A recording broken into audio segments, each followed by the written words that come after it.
Olá pessoal, estou chegando trazendo mais informações para vocês. Nós vamos falar aqui de Daniel Silveira, né? E eu achei interessante aqui, gente, também, né, a questão do André Mendonça e a posição do André Mendonça e do Cássio Nunes, né? O texto é muito grande, tá? Então eu vou dar uma cortada nesse texto, eu vou pegar só alguns pontos específicos da matéria e depois quem quiser ler tudo, porque tem muito contexto jurídico, aqui tem muita, né? E não dá pra gente ficar muito técnico e ficar muito cansativo. Então vamos à matéria, eu vou pegar o essencial e depois vocês dão uma revisada aí se quiserem, tá? Bom, vamos ao título. Hoje, antes de mais nada, hoje são 4 de abril de 2022, eu sou Fagundes, ó. Nunes Marques e André Mendonça reconhecem ilegalidade das medidas contra Daniel Silveira. Se inscreve, aperte nas notificações, marque a opção receber todos os nossos vídeos, comenta, compartilha, deixa o seu like, na descrição tem chave Pix, tem conta bancária, o nome dessa galera maravilhosa que colabora com a gente aí, tá? Bom, live política todos os sábados às 21 horas. Vamos à matéria. Durante as últimas semanas, o ministro Alexandre de Moraes foi novamente protagonista de polêmicas em ação penal movida contra o deputado Daniel Silveira. A ação essa que tem sido pesadamente criticada por juristas, inclusive de grupos ideologicamente contrários ao parlamentar. Ó, até gente que é contra o Daniel Silveira está discordando das ações do Moraes. O magistrado impôs novas e pesadas restrições ao mandatário, conforme noticiou o jornal Gazeta do Povo. O ministro Alexandre de Moraes, o STF, determinou nesta sexta-feira, 25, que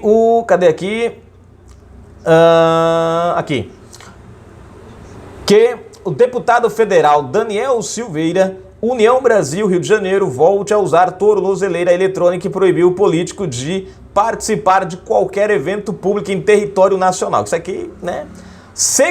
A Secretaria de Administração Penitenciária do Rio de Janeiro deverá fornecer informações semanais de todos os dados pertinentes à referida monitoração. Quer dizer, é estranho, o cara é parlamentar e, diga-se de passagem, ele não é deputado estadual, ele é federal, então o campo de atuação dele é o Brasil inteiro, mas nós temos aqui uma restrição, né, por Moraes. E aí fica a pergunta, Moraes está querendo punir o cara ou está querendo impedir o cara de trabalhar e de se reeleger? Porque parece isso.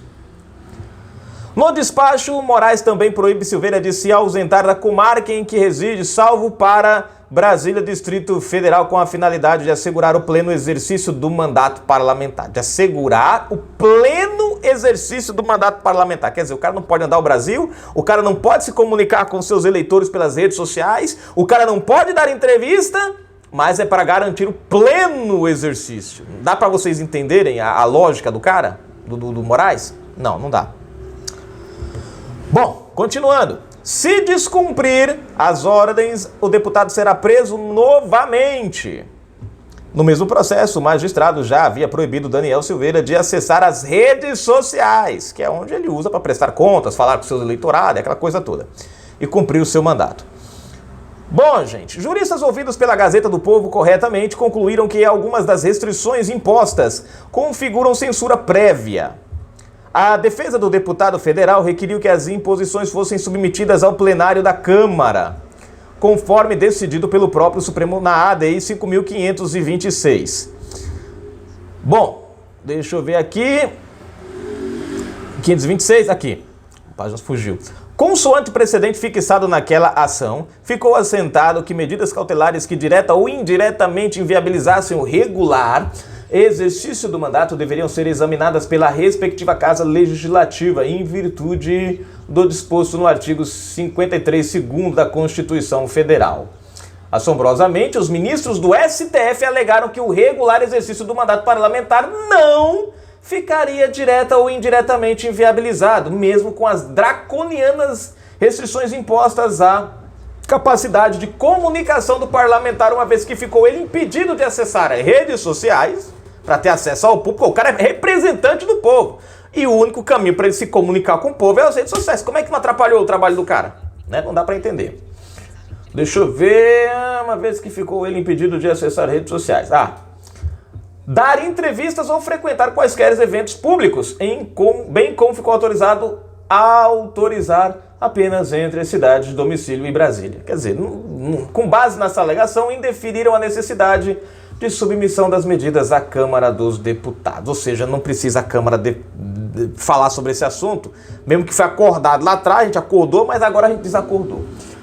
Bom, o parlamentar então noticiou que passaria a morar na Câmara a fim de se proteger das imposições, que alegava serem ilegais, até que a Casa Legislativa deliberasse sobre o pedido de sustação da ação penal contra ele em curso. Aí, gente, eu vou pular essa parte aqui, porque vai falar aqui sobre a pena, né, imposta dos bloqueios dos bens, das contas do Daniel Silveira, e vai falar justamente, é um trecho muito longo, que vai falar sobre a aplicação dessa medida nesse caso, ela é inviável.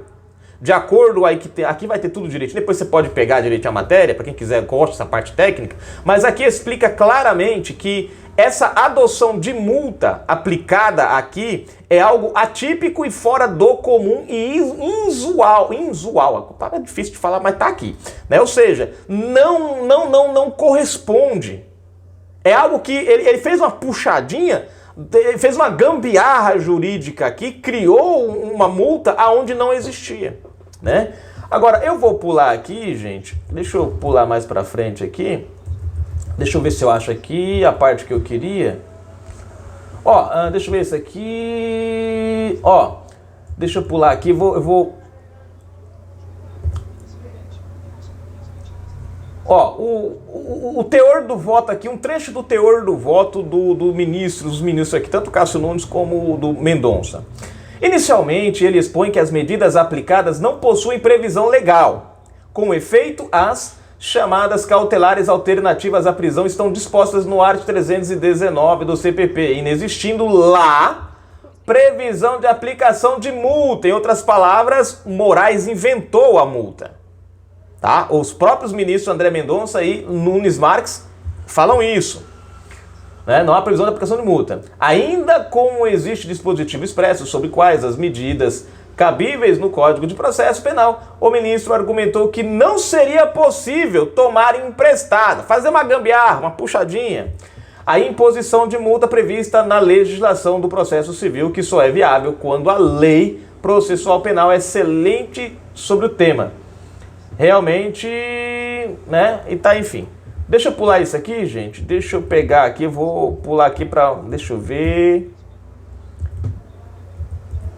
Deixa eu pular aqui. Deixa eu pular, gente. Deixa eu ver.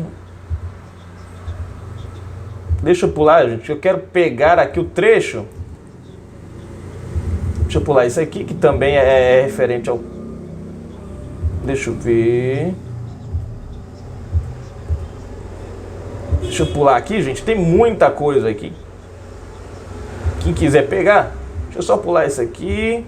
Tem um voto do Celso de Mello aqui também em casos anteriores, que justamente vai contra a decisão, né? Já tem a corte decidiu aqui em tempos, aqui tendo o Celso de Mello, não vou ler porque também é grande, mas fala sobre essa ação, uma ação semelhante que o Celso de Mello também e o STF foi contrário, agora nesse momento já o STF é a favor dessa loucura, né? Mas enfim.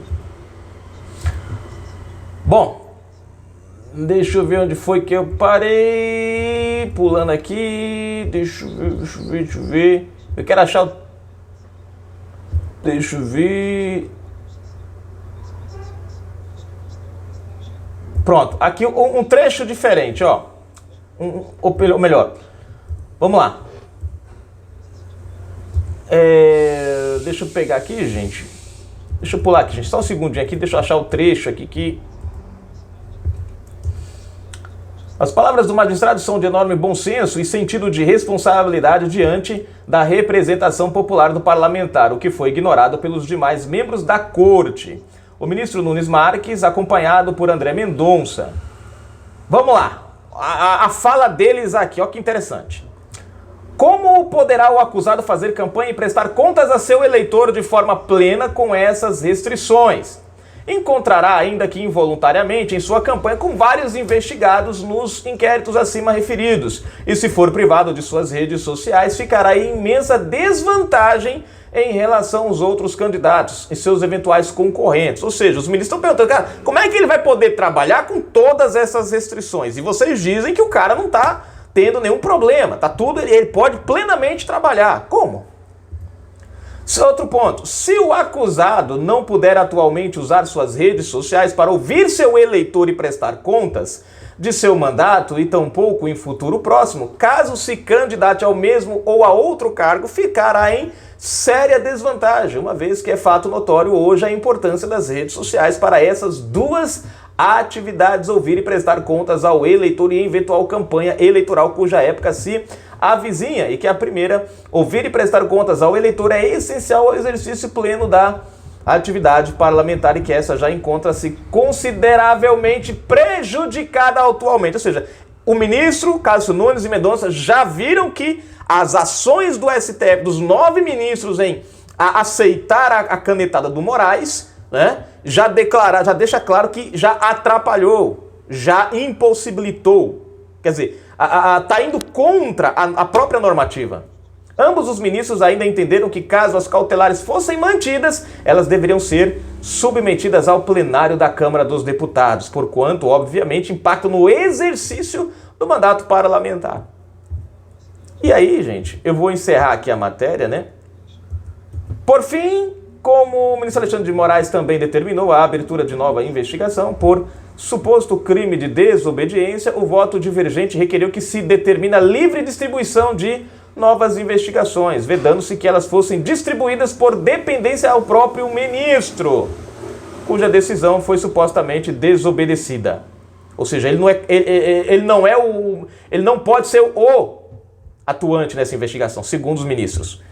Frisa-se que a violação à livre distribuição das investigações heterodoxas levadas a cabo pelo STF tem sido uma tônica muito preocupante do modo como o tribunal tem tratado tais feitos. Ou seja, eles estão dizendo o seguinte, da forma que o tribunal tem distribuído, tem violado, né, a regra da livre distribuição. Ou seja, esse caso já vai para Moraes, esse caso também vai para Moraes, não tem mais a livre distribuição, né? Já vai tudo certinho. Então, aqui, gente, tem muito mais coisas aqui, mas fica claro aqui e é interessante, e isso nos traz uma esperança, porque mostra que esses ministros, esses novos ministros, têm uma consciência jurídica.